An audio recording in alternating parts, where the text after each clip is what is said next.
Bringing up next to the stage. I don't want to be a too long. I'm just next to the stage. I'm proud to bring this dude before you as part of this sales, a hometown stand-up, because he does stand out in every shape, form, or fashion. Give it up for Loki Tha Rebel.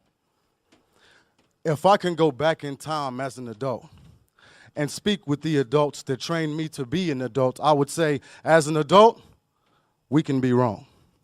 The possibility of us making mistakes is strong, and since the fate of the future is the subject that we're on, I took this time to come back in time and cover a few points. Now, the first point is we need to stop giving up on these kids.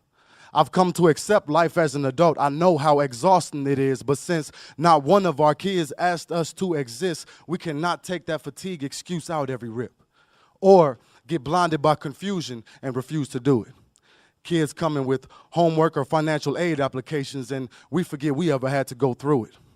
Not even attempting to utilize the energy it would take to try it, maybe reading the chapter they're struggling with or taking them and the application to someone who does understand it. If we give up, what do you think that tells the kids? And then now another thing is we need to learn to listen. Mind you, listening does not always require your ears. If what you see doesn't add up to what you hear, there's obviously more elaborating they need to give, you dig? Just be patient with them. Take the time to really listen to them. Don't misconstrue the words they use and use it as an excuse to chastise them, or do the same thing, flip it, and think they're innocent. Not listening to anything, screaming, "My seed wouldn't do such a thing." How can you not pay attention and still discover who's guilty? Crippling these babies that obviously, desperately need to be taught accountability. We've got kids stealing, killing, and prematurely making babies before they can comprehend responsibility. And the only elaboration I can see, no one's listening. Now, lastly, we need to remember that times are changing.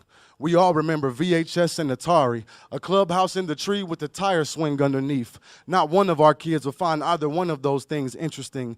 They're only looking for things that need electricity, which means we must tweak our technique in order to incorporate the things we see that sparks their intrigue and utilize those same things for educating, teaching both accountability and responsibility in the same swing. Now, believe me, I did not come here to preach.